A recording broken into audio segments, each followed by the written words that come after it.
I was walking around early this week around the radio station telling people that the Chinese are going to get their hands on Hummer because they're going to mobilize, and they want troop vehicles to mobilize a 1,000,000-man army. Now, you can see the plan. Grab Hummer, then grab all the steel and iron ore you can, and rubber, and start building your mobilization army, and move. Yes, the Chinese put in their offer for Hummer the very day after GM filed for bankruptcy protection in the U.S. GM's Hummer brand, the Hummer, traces its lineage, by the way, to the military vehicle known as the Humvee. I tell you, China wants the Hummer platform to make their version of the Humvee. Chinese attempts to invest in U.S. corporations have raised a lot of eyebrows. A lot of people are nervous about what they're buying up. In 2005, the Chinese state-owned oil company CNOOC withdrew an $18.5 billion bid to buy Unocal amid a frenzy of concern on Capitol Hill in Washington, D.C. They would not let them have Unocal because, you see, the Chinese are looking for oil, steel and iron ore, aluminum, and rubber. You want those things for one reason and one reason only, and that is to mobilize an army.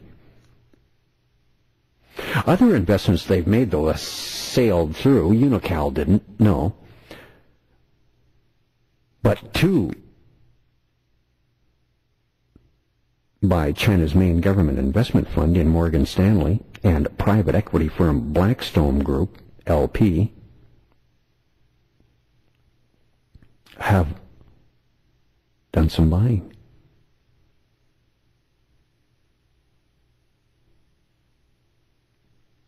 A Chinese maker of dump trucks and asphalt spreaders is acquiring the brand that symbols America's military might, the Humvee.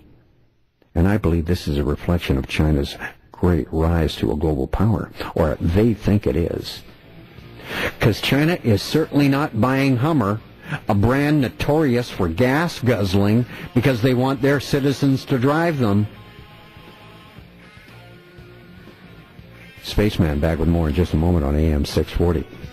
Starting to make a little sense of Air France's 447 jet crash with Chinese steel company executives, German steel company executives, French rubber company executives aboard. Back in a moment with much more. You're listening to A View from Space with the Spaceman, exercising the rights to free speech while he still can, on AM 640.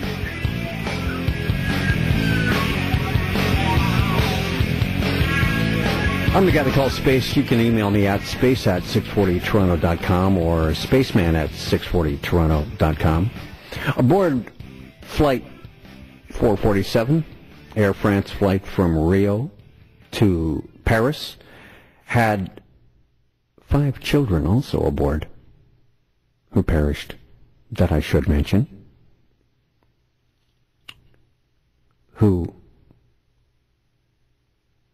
sad to say, were collateral damage. Collateral damage meaning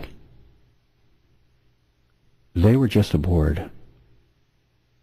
Didn't mean to kill them, but they died because they were after someone down the road, someone in another seat on that aircraft.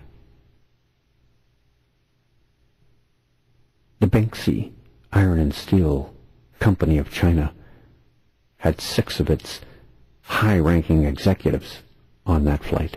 manager of the company's international business, the general manager, the assistant to the general manager, and the director of production of iron, all aboard. They were aboard that aircraft and in Brazil for one reason and one reason alone, and that was to buy iron ore. I believe China is about to mobilize. That's why they waited only one day after General Motors declared bankruptcy and headed to court to put in an offer for Hummer, and got it. They even, in 2005, made an attempt to get a hold of Unocal, the oil company. But many other investments have been accepted by America and have been bought by China through their investment fund in Morgan Stanley and the private equity firm Blackstone Group. They own shares in those. Two. One the private equity firm and the other one an investment fund. But the Chinese money is merely U.S. Treasury bonds, which is borrowed money from the debt of America. So the Chinese are running around the world buying up every piece they can get their hands on that's got anything to do with steel and iron ore and aluminum and rubber, plastics. If they can get an oil company, they'd love it. But they're buying it all with America's debt. So they're only going to get so far. Because China is, as I said, certainly not buying Hummer with this grand notion to get their citizens to drive them. They're gas guzzlers. And another point is that China is also struggling with their ability to contain the environmental effects of a growing obsession with the automobile. Pollution. Now they're not held to a quota by the Kyoto Accord like all the other countries in the world are, but soon will be.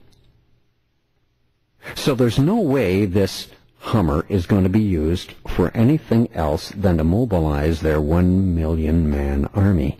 And the next thing you do after acquiring a company like that is to go after all the steel you can get to build these heavily armored military vehicles. Am I making sense to you at all? Do you see what's going on? There's a line being drawn in the sand, you know. You can see it reflected in the stock exchanges around the world, as well as the prices of oil per barrel and the price of gold. The line in the sand is forcing countries to choose which currency, the euro or the American dollar, they're going to support. I believe the downed French aircraft was a clear message sent to the Chinese that you're not getting the steel you need, and you're not going to have everything bought by the American debt. It won't be acceptable. And to make that point, some very highly placed Chinese steel executives were blown out of the sky on the way back from their steel buying trip to Brazil. Yeah, the boys from Brazil struck again. That's what they were doing there. The company even stated that fact. I quote from the news article. They confirmed that a team of 6 of its executives embarked on Air France Flight 447. They came to Brazil to negotiate the purchase of iron ore. Now, I'm not done. There's more. For a few weeks now, one of the largest iron ore companies, Rio Tinto, get it? Rio? That's where the plane took off from, never to be seen again. The Rio Tinto Group is a diversified multinational mining and resources group with headquarters in London, England, and Melbourne, Australia.